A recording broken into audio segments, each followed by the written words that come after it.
or UFC Perth fans can expect. 3-round war. Andre Petroski is going to be eating knuckle sandwiches all night. There's going to be blood, there's going to be guts, not mine, and it's going to be 15 minutes of hell. All right, we are here with the latest addition to the UFC roster from City Kickboxing, Cam the Giraffe. Or do we have a fight name yet, or? We're going with the Battle Giraffe. The Battle Giraffe. We're running with that, yeah. Cam the Battle Giraffe Rowston. How are you, brother? Yeah, good, ready to fight. First off, congratulations. Thank you. I don't think many people understand the journey. Hey man, you pipe down, okay? Superstar's talking. The superstar, the future chamber's talking, okay? Digging me into a hole, David. Fucking hell. I don't think people really understand what you had to go through to even get to where you are now. Because we did an interview before what we thought was going to be your first go on Contender Series. Explain what happened. Yeah, so long story short, 2 years ago, 2023, I got the first call up to Contender Series. Did everything, did the whole training camp, flew over there, did my medicals, and my medicals came back and they weren't cleared by the UFC. I had to go off and get some more testing done before they'd have me back on. So then me and the coaches were there and we touched down in San Fran for about 8 hours and they flew us back. And then come back around 1 year later and I do Contender Series again, go and have a tough fight against a guy who ends up not getting a contract after our fight and fights again on Contender Series, then gets his contract, Torres Finney. And then later on, after that, I bang out 3 fights in about 4 months and then I get picked up for Contender Series again in 2025 and knock out Brandon Holmes in the first round. I mean, how devastating was that first one where you landed, didn't even get a chance to, you've done this whole big camp, you didn't even get a chance to do anything? Yeah, that first one was, that was tough. Wasn't too sure where the career was going to go after that, if it was going to continue or if it was going to be the end right there. So, trying times. And how old are you now? 30 years old now. You're 30 years old, and then it comes to your second Contender Series opportunity. You know, tough fight. The guy had a grappling approach, but you were getting back to your feet, striking him on the feet. But for you to fall short, and like, how do you not pack it in? For you to fall short and then go in a 3-fight run in about 4 months and then get another opportunity, like, what are you made of? There's to not pack it in. Where does this resilience come from? This resilience is just it's just something that you just build. I think it's built from being in the gym here, training with people who have been through a lot tougher than me and have still kept going, and just learning from them. And like other people have been on Contender Series as well before who have lost, come back on, fought again and got their UFC contract. So I knew it's doable. You just got to do it. Did you feel much, I mean, how much pressure, not did you feel, I know you would have felt some pressure, how much pressure did you feel going into those additional bouts after that first stint on Contender Series, knowing that knowing that you're this close to the UFC, you need to win, you need to put a few together? Like, what was that like for you? Oh, the pressure going into those 3 fights after the Contender Series loss was it was pretty heavy. Like that first fight back, there was quite a bit of pressure because it was just that first fight back after being like so close and then going back to the regional scene again. It was I felt like it had to be more than just a win. It had to be quite a spectacular win or a finish.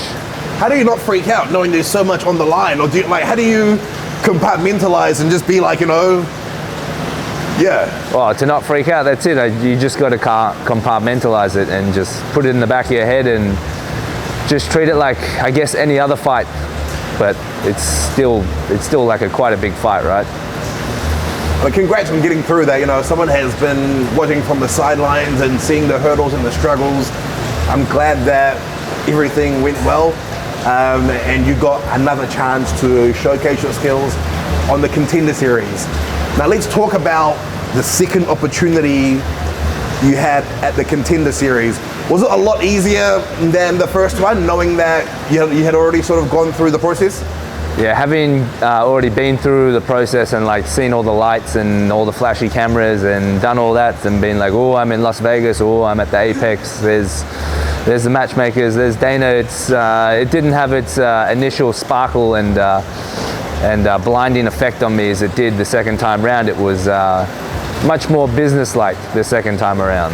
You were so confident that you were going to go in there and get the finish, and the finish was the result. I mean, you weren't surprised? I was surprised at the timing of the finish. I thought I might have had to cook him a little bit longer to get him out of there, but that was the plan, to get a finish, and happening in the first round was a bit of a surprise to me. How did it feel to finally hear your name get called and that you are getting a contract and you are going to be joining the UFC? Yeah, hearing my name called, it was, I felt, it was ecstatic, but I didn't get too high. I don't get too highs on the highs, because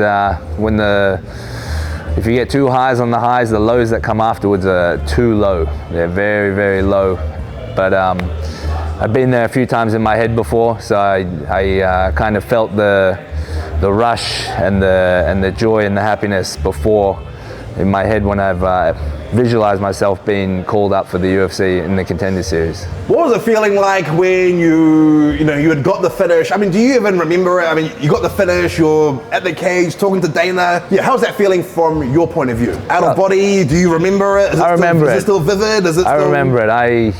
Because I had visualized what I wanted to do after I got a finish. You know, you own the cage for about 30 seconds, a minute, you get to stomp around, dance, do what you want to do. And it just felt, I just felt comfortable in there because I knew what I wanted to say, I knew what I wanted to do. I went through that in my head like a million times, visualizing it. And then when I got to do it, it was just like it was just like clockwork. How often do you visualize?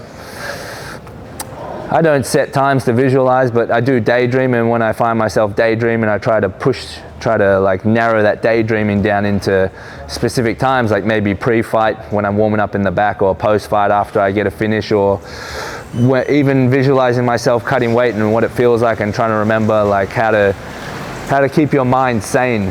Yeah, so when you visualize for the months leading in and you're already in those situations, it feels natural.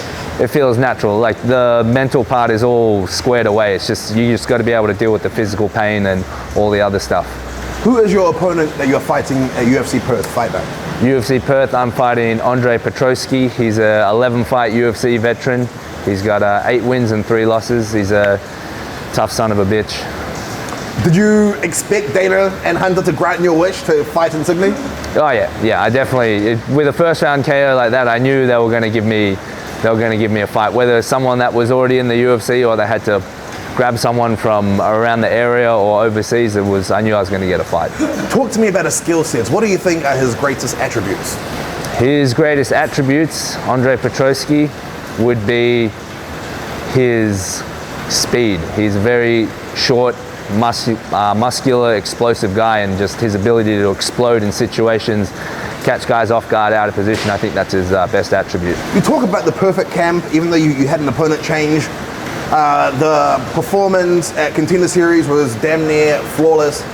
What takeaways, what things when you rewatch the fight do you go back and be like, okay, flawless camp, great performance, but what can I work on? Like, what mistakes did I make? How can I do better next time? What I was looking at and what I thought I could have done better was just during training, just a few times the training sessions get a little bit long in the morning, but just trying to keep focused. Eugene speaks in riddles, Mike speaks in riddles, and not all the time, but you're trying to decipher those riddles and figure out what they're saying. It's like, are they referring to me? Who are they talking about? Should I be paying attention? But I think just always pay attention.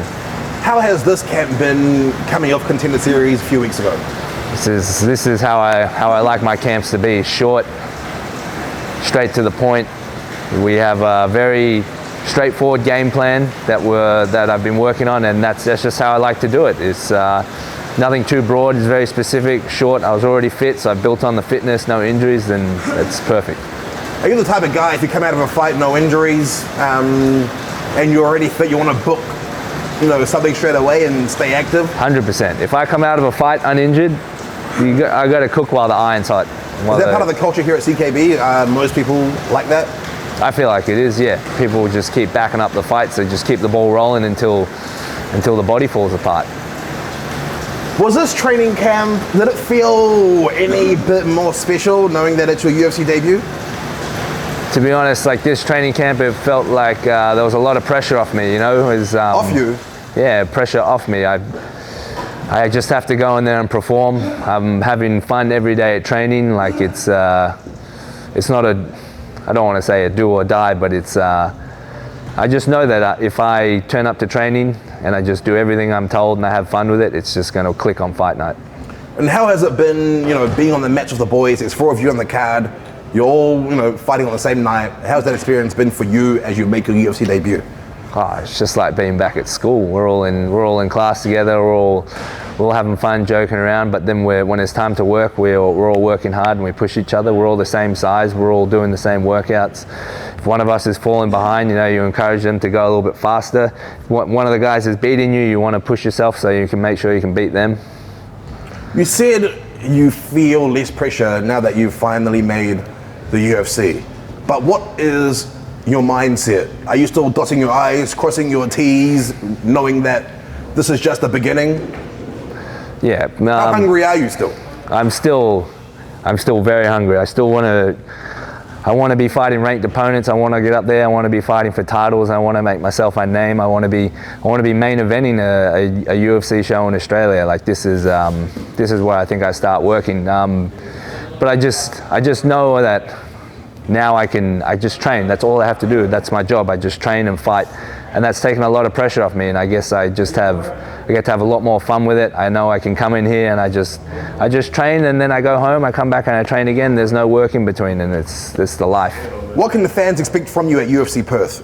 Oh, UFC Perth fans can expect 3-round war. Andre Petrosky is going to be eating knuckle sandwiches all night. There's going to be blood. There's going to be guts. Not mine, and it's going to be 15 minutes of hell. So you don't want a war? We're talking about dominance? War. A war is... I'm prepared for war. I'm prepared for war, but if the finish is there, I'll take it happily. Thank you, Cam, the Battle Giraffe Rowston. We wish you all the best.